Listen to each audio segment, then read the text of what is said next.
Hi, my name is Eric Frank. I am the CEO and founder of Acrobatiq, and I'll be giving you a short tour and overview of Acrobatiq powered by Carnegie Mellon.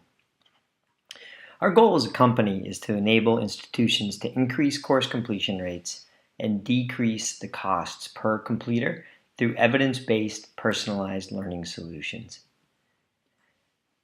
We come at that through a short history as a company, but a long history in relationship to Carnegie Mellon University. Acrobatiq is a for-profit, started in June of 2013, but we're a wholly owned subsidiary of Carnegie Mellon University.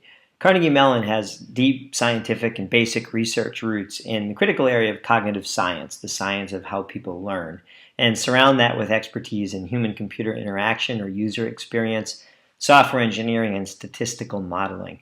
All of that came together in an applied research project in 2001 called the Open Learning Initiative, or OLI. And OLI was trying to answer one single basic research question. Can we take what we know about the science of how people learn, convert that science into applied design principles, build courses that measurably improve student learning based on that knowledge? And the answer to that question was, I think over that 12-year period, yes. Some critical numbers related to OLI. It was a 12-year project with over 100 faculty and 55 institutions participating, over $20 million in research investment, and over 1 million learners went through the courses during that time period, with the most important thing being the results, that there were over 20 academically reviewed papers published demonstrating improved student learning outcomes. Fundamentally, that students were demonstrating equal or greater learning gains as evidenced by the improved performance between pre-tests and post-tests, and they were significantly reducing the time it was taking to achieve those better results, generally in the 65 to 70% of time on task to achieve the better results than it was taking their traditional counterparts. And those results were replicated across 3 different segments of higher education consistently: private schools like CMU, state universities as evidenced by a broad Ithaca Foundation study, and community colleges as evidenced by a recent Gates Foundation funded study. So the role of Acrobatiq really is to just scale the early and hopeful results from the Open Learning Initiative into the marketplace by focusing on faster innovation, better customer support, scale through marketing and sales and also engineering, and ultimately sustainability through an investment stream of revenue that we can reinvest in the business. Specifically today, we develop courseware. We have a high enrollment course focus. We've built 7 high enrollment courses as of today. We have a bunch more in development, targeting 32 courses to be available by fall 2015. And really these are intended for institutions to adopt, to modify to fit local conditions if so desired, and then to deploy to students with whatever instructional apparatus around it institutions want to bring to bear. And ultimately these are complete textbook replacements. All of what a student would normally do in a textbook is contained in this, which it wraps it in a much more active learning environment. Ultimately, a year from today, we fully expect to release not only courseware, but also be a platform and services business, allowing our partners to use our methodology, tools, and as needed professional services to build their own data-driven adaptive courseware. The way we achieve the improved student learning outcomes is based on these 2 fundamental ideas. The first, that we can take learning science and derive design principles around which we can build highly effective outcomes-focused courseware. And the second is that we can gather, model, and use learning data in effective ways to continuously improve and optimize student performance. By learning science-based design, I'm just going to give you a few simple examples and show you one page of a course where you can see some of these principles at work. But these are fairly straightforward principles. Like, students benefit from knowing what their goals are and having clear learning goals in advance. They benefit from learning by doing as opposed to being passive learners. They benefit from practicing frequently and getting feedback targeted at the mistakes that they're making. And they benefit from being able to synthesize and apply new knowledge as quickly and as often as possible. I'm going to show you one simple page again to just show you what a few of those principles look like at work. This is a introduction to biology course that we've built. There are 5 core competencies in the course. This is a data dashboard in addition to a navigation device. Students can actually see what the core competencies are and then drill down to see each of those core competencies, what building blocks make those up, and what their learning progress is. But I want to focus for a moment on just taking you into the course itself. Our courses are made up of units. Units are made up of modules, and modules are built around learning outcomes. In this particular module in mitosis, the 2 key learning outcomes are to be able to describe the stages of the cell cycle and explain the roles of mitosis and meiosis.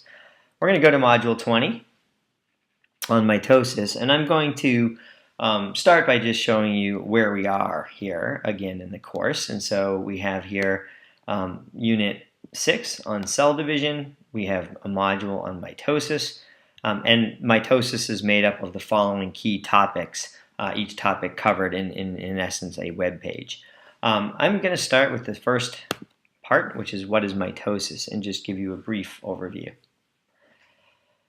You can see that we start by giving the student clear goals. Here we say you will be able to describe the purpose of mitosis and each of its phases when you're done with this particular module. We'll go on and start to provide explanatory text and some images. Everything that we do is Section 508 compliant. Here you see an example of an image that has an alt tag that can be read by screen readers for students with print disabilities.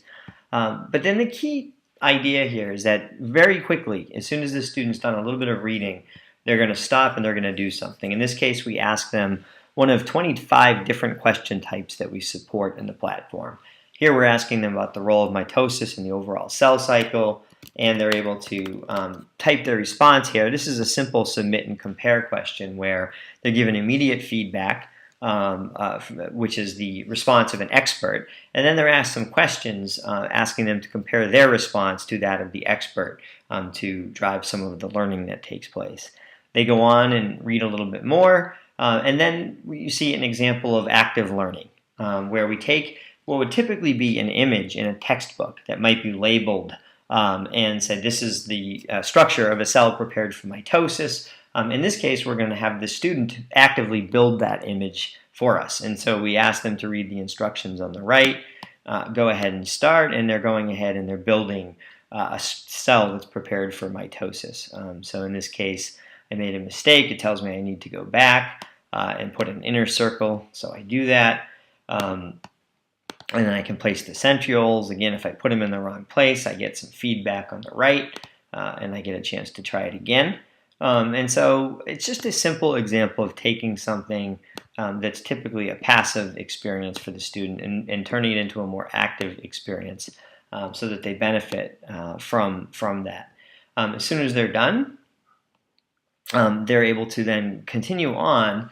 And this is really in many ways the heart of our learning experience. We have embedded over 1,000 formative practice questions throughout a typical course experience for students. So they've done that image, and now after they complete that activity, they answer the following questions. These are simple multiple choice questions. It's a 3-part question, and importantly, whenever the student selects an incorrect response, in this case chromosomes, we're giving them a very targeted piece of feedback to that particular mistake to try to help them learn from that mistake and make this practice activity a learning experience. If they get an answer correct, we reinforce the correct answer and allow them to move on to the next question. We also want to make sure that students who are working on their own time don't spend much time in a stuck state. And so we also embed hints in every single problem that we provide for a student, and in many cases we provide multi-level hints that range in progress from hints that nudge the student a little bit to hints that move them closer and closer to the response if they remain stuck. So in this case, you see that we have a hint, we have another hint available, and then there's yet a third level of hint available for this particular student. So that gives you a quick example of what the learning experience looks like for a student on a single page. The second thing that we do is, as the student is learning about the topic, in this case biology, we're learning about the student and what it is that they are and are not learning in a very precise and granular way.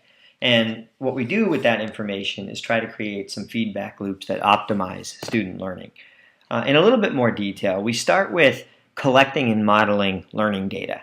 On the left, you see these blue circles, what we label learning data. There we mean we're collecting information. Yes, we know what time a student logged in, how frequently, how many pages they viewed, how frequently they click on things, all of those types of behavioral things.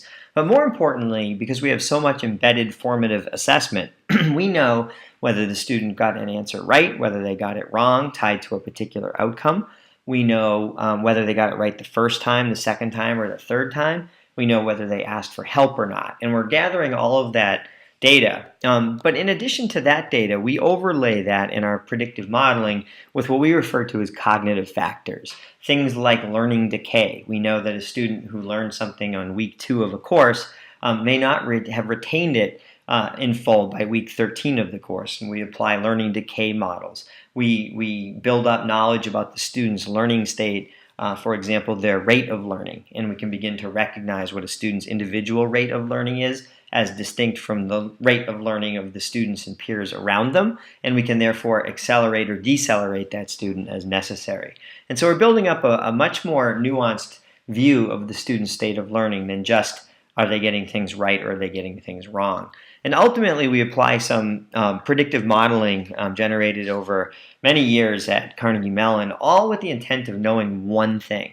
And that one thing is that in the middle here you see a skill graph. These represent the competencies, the learning goals that make up those competencies, the learning objectives that make up a single learning goal, and then a very precise level of skills underneath that.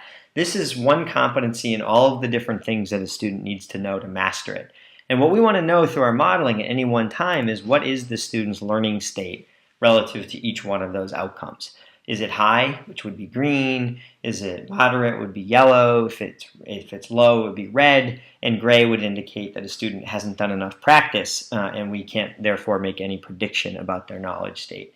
So once we know a student's knowledge state against each of the desired outcomes of the course, that's when we can get to use that data to optimize learning. So we have student learning data at the center, and that can drive feedback loops to instructors, to students themselves, to course designers, to administrators. And I just want to give you a few quick examples so you get a feel for the system. We're going to look at how instructor activities might be impacted by having access to this type of student learning data. So what I'm going to do is take you to what we think of as our instructor learning dashboard. So this is a typical dashboard. This is for a data science course that we created. And dashboard views are really organized around the types of questions that faculty or instructors might have. Where are students doing poorly? Where are they doing well? Where have they spent time? We want to know things like which students are struggling. What learning objectives are my students struggling with? What did students learn and not learn in the past week? And each of these views becomes a card that an instructor can add to their data view. And any one view that they're interested in, they can drill down. So for example, if I want to know what my learning objectives students are struggling with in the course at any one time, I can drill down on that particular view. In this case, I can look at different time frames. I can say I want to see what students learned over the entire course. I can say I want to see what they've learned maybe over the last 48 hours since I last saw them in class or had an online lecture with them, or since I assigned them some material. I can look at this all kinds of different ways. And I can see, for example, that there's a particular objective that jumps out that analyze factors that affect cultivating a data science competency in an organization. I have a significant number of students who haven't done a lot of work there yet, but I have a significant number who have done a lot of work in red and who are demonstrating low levels of mastery. I can immediately dive in. I can see who those students are, and this allows me to do a number of things. I might want to address this to that group of students individually as a group. Might want to bring this back up to the entire class as a whole as a topic that looks like it needs some revisiting. Lots of things that can be done by the instructor with that information. You also get an interesting view over here around which students are struggling. If I want to know at any one time who's in trouble in my class, I can get a unique view here, which is a two-dimensional view of both the activity that the students are doing, but also the level of learning at the same time on two axes. And so here, for example, I can see that Kenneth Cole is in significant trouble. Why? Because Kenneth has done more than half of the available activities in the course, but Kenneth's overall learning state is still really low.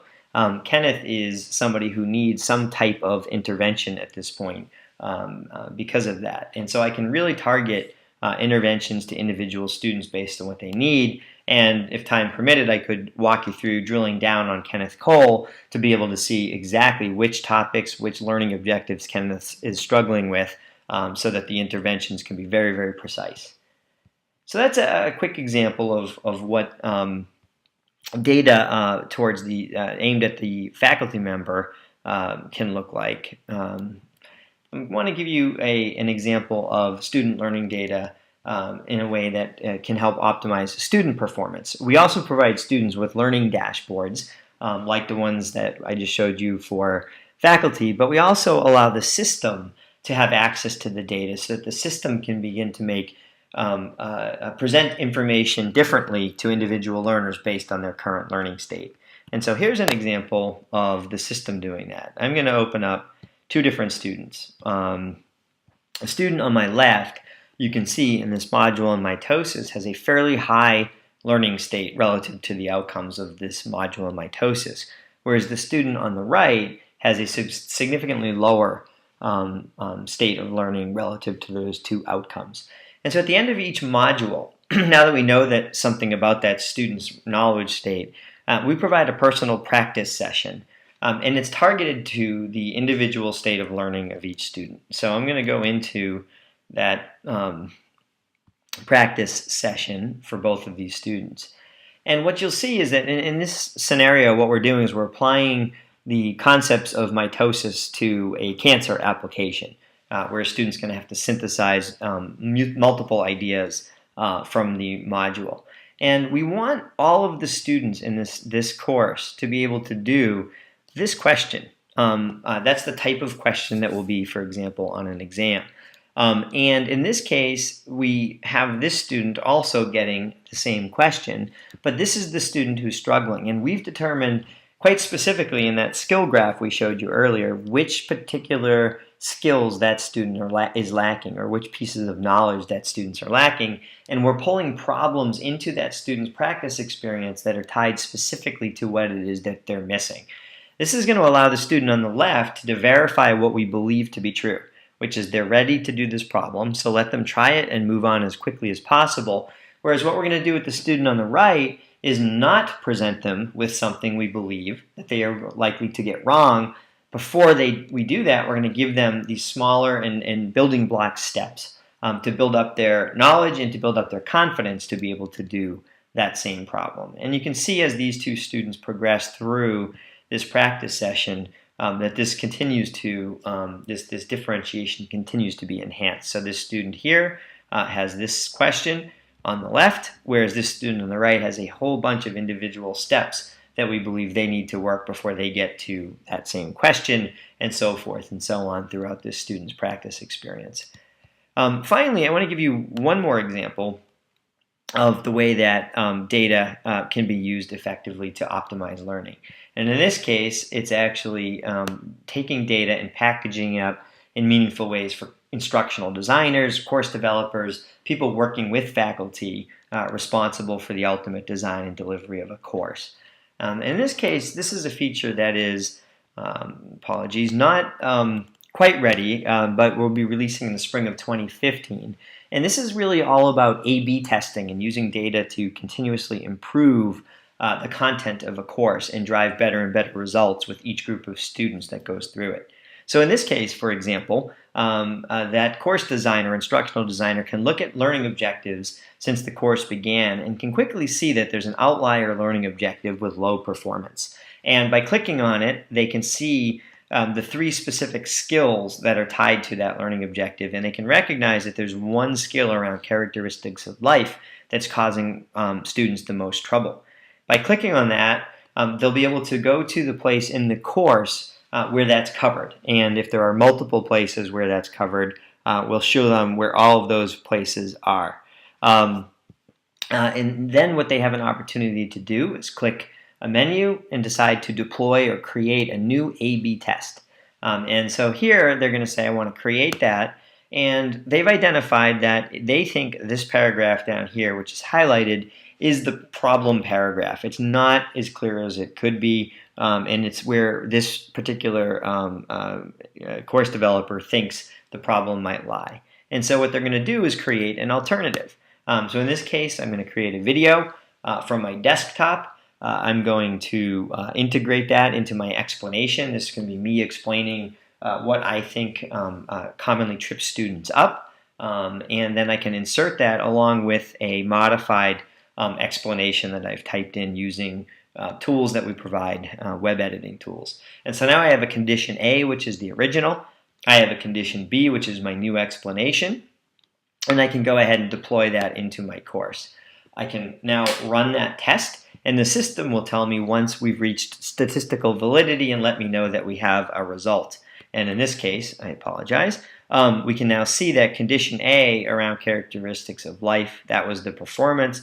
Condition B, we can now see student performance has significantly improved. The system is therefore recommending we use condition B, and then with a simple click of the button, we can deploy condition B for all incoming students going forward. And so this is a good, I think, example of precise use of data to drive continuous improvement at a I think, very high return on investment. And then finally, one last point to wrap up the overview is just a comment about how this type of courseware is used. And I think what's important is modality is not so relevant. We see this type of courseware being used in pure online courses. We see people using these in self-paced, competency-based courses. I think it's really a question of the organization of instruction around the courseware that really changes, and what the goals of the institution or the faculty are in using it. So for example, we see that frequently it's simply adopted as textbook replacement. Textbooks are fairly expensive, static, somewhat ineffective in the grand scheme of things, teaching resources and learning resources. And we see schools and faculty simply replacing that product with this product, asking students to do their work away from the classroom in the courseware itself, and improving results as a result of being more actively engaged, getting better feedback and support, and there's very little other change in instructional practice around that. We see better results when teaching insights are gleaned. So for example, that idea that I can see what learning objectives are underperforming, and I can go ahead and address those learning objectives with my class. Just leveraging that data insight allows me to get some improvements, even though I'm not drastically modifying my traditional course of instruction. Continuing to move up the degree of change spectrum and the learning impact spectrum, we think of instructional innovation. This might be a flipped classroom. This might be grouping students into tutorial sections together by groups of students struggling with the same things, or cohort pairing using data to see students who are mastering a subject get paired with students who are struggling. Lots of different types of interventions that could be organized here to gain better student learning outcomes. And then ultimately to systemic innovation, where an institution really wants to leverage data and drive improved outcomes. Maybe they're going to bring in tutors to partner with faculty, and those tutors are going to benefit from highly targeted interventions based on knowing exactly who needs help and with what they need help.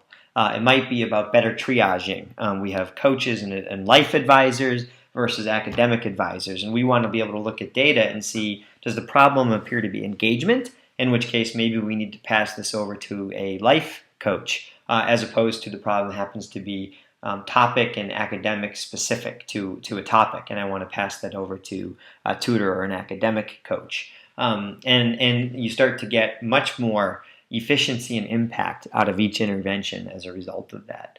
And so with that, I'll conclude this basic overview of Acrobatiq. I hope that it was somewhat instructive, and thank you very much for your time.